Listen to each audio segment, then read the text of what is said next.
ru'yatul ummi ba'dal mautiha, apakah bisa lewat oposin perkara apa yang kita lakukan itu untuk mengetahui? Jikalau iya, itu penting bagi kami. Jujur, aku nggak pernah didik seperti itu. Walaupun ada pengajarannya, saya nggak pernah didik itu.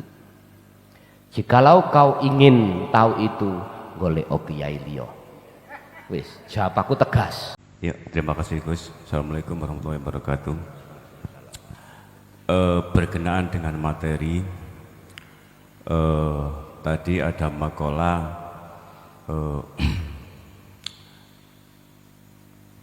rahmat salam kepada Rasulullah Ibnu Abdillah.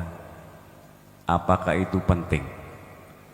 Dengan sebuah kapasitas Rasulullah yang luar biasa, yang dianggap tingkat keilmuan dan apapun namanya, itu sudah tuntas di hadapan Allah. Kalau ngomong kekasih, di atas kekasih dan kekasih, apalagi yang ngomong adalah orang am.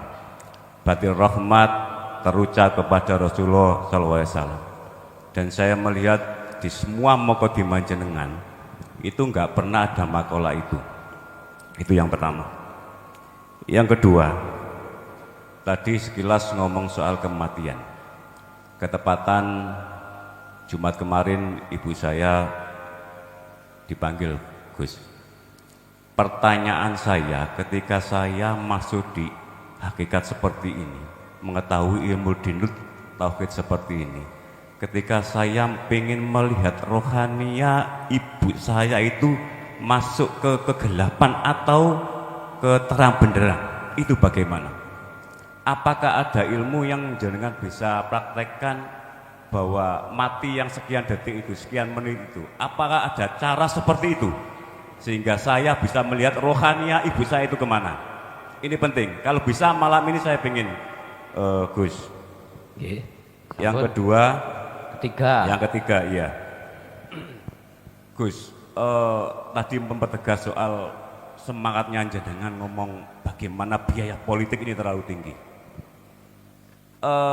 Apakah ilmu hakikat, karena sistem hukum dan apapun itu tidak bisa memberesi persoalan gratifikasi, persoalan korupsi, persoalan politik biaya tinggi. Apakah hakikat ini Gus berani menjamin bahwa ketika pejabat di Indonesia ini, kemudian para petinggi-petinggi, para birokrasi ini masuk dulu ke hakikat baru menjabat, apakah itu ada jaminan bisa memberesi persoalan itu? Karena dari dulu tidak pernah beres. Sampun? Cukup ya? Oke, terima kasih. Assalamualaikum warahmatullahi wabarakatuh. Waalaikumsalam warahmatullahi wabarakatuh. Mengapa dalam kitab ini saya cantumkan terkait sholawat serta salam? Berangkat dari awal supaya kitab ini bisa diterima di kalangan masyarakat umum. Saya pakai etika.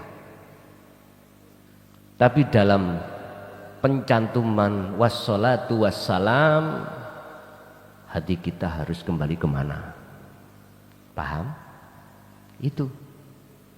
Bagaimana mungkin orang yang sudah dijamin kok katik ada kalimah wassalatu wassalam? Iku semua karena etika. Etika. Yang kedua, jikalau etika ini secara syar'i tidak kami cantumkan, wong tujuan kita itu supaya adanya cetakan atau terlahirnya satu makalah itu supaya bisa diterima oleh kalangan masyarakat umum, sudah wajar miturut sistem wasilun itu mencantumkan. Paham ya? Tapi harus tahu secara ruhaniyah larinya kemana. Itu yang pertama. Terkait masalah ru'yatul ummi ba'dal mautiha, apakah bisa lewat oposin. Perkara apa yang kita lakukan itu untuk mengetahui, jikalau iya itu penting bagi kami. Jujur, aku nggak pernah didik seperti itu. Walaupun ada pengajarannya, saya nggak pernah didik itu. Jikalau kau ingin tahu itu, golek kiai liya. Wis, jawabku tegas. Jawabku tegas. Sebab jikalau aku ingin mengarahkan ke dunia kasaf, itu sudah keluar dari risalah yang kusampaikan. Iya, betul. Kalau itu memang kemauan Anda, keluar dari Jaya Baru, cari. Dan itu tidak saya salahkan. Enggak saya salahkan. Dalam arti keluar, cari mukabalah, golek wong sing iso nuntun atimu, kepingin roh alam mukasa. Aku enggak pernah didik jenengan itu untuk masuk alam mukasafah. Tapi jikalau itu Anda diberikan bonus untuk di situ, itu urusan Allah. Yang jelas saya tidak pernah mengarahkan Anda untuk di situ, enggak pernah. Makanya jikalau jenengan bronto hati ini pingin di situ, cari orang lain, jangan cari saya. Salah alamat sampean. Satu, nomor dua, nomor tiga, tentang masalah biaya politik terlalu mahal. Apakah bisa menjamin ini nanti akan tuntas? Sing jamin iku Gusti Allah, duduk kelason. Bahasa Anda tadi mengatakan kelason. Saya jawab kelason gak iso jamin. Kuwi sok wusul, kelason gak iso jamin. Gak iso. Sing iso jamin pangeranmu dewi. Pangeranmu dewi. Mengapa saya katakan demikian? Saya berhati-hati jangan sampai kamu itu untuk memuliakan selain Allah. Itu loh. Sebab makhluk siapapun dalam Al-Quran saya temukan 11 ayat tidak punya hak untuk bisa menjamin memberikan manfaat dan menolak mudarat. Semua itu terjadi sumbernya dari Allah. Condongkan hatimu padanya. Condongkan. Saya katakan sekedar menyampaikan apa risalah yang beliau sampaikan. Apa isinya? Siapapun Anda, kalau hatinya betul-betul bertauhid, Anda tidak akan pek-pek barang wong li. Jangankan wong liya, hakmu sendiri secara syar'i iku enggak boleh diakui kok.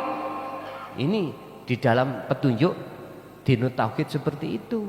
Tapi jikalau Anda katakanlah sudah ngaji di sini, kok ning ati sik ana kemilikan orang lain, perlu ditanyakan. Model kaya apa lagumu iku? Ngono lho. Paham nggih? Mesisan. Mesisan, cara ngomong mesisan. Yang punya maksud walaupun di hatimu iku sakit, maksudku ben waras. Ngono lho. Ben waras penyakite ati kuwi. Bahasa teori ilmu, wong nek wis bener-bener artinya itu ada di alam ahad. Udah, jangankan Pak hak orang lain secara syar'i, hak sendiri kalau gak boleh dimiliki. Rasa rumangsa wae dhewe gak oleh. Tapi jikalau kita katanya sudah belajar, katanya sudah melakukan, kok yo belum masuk target, berarti tertanda belum maksimal. Sekali lagi, yang hanya bisa menjamin segala hal apapun hanyalah Allahmu di dalam dirimu sendiri. Mekaten. Hey, Ibu, ada enggak?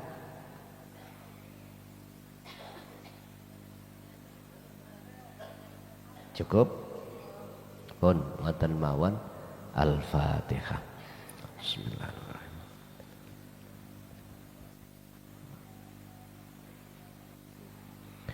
Akhirul kalam, assalamualaikum warahmatullahi wabarakatuh.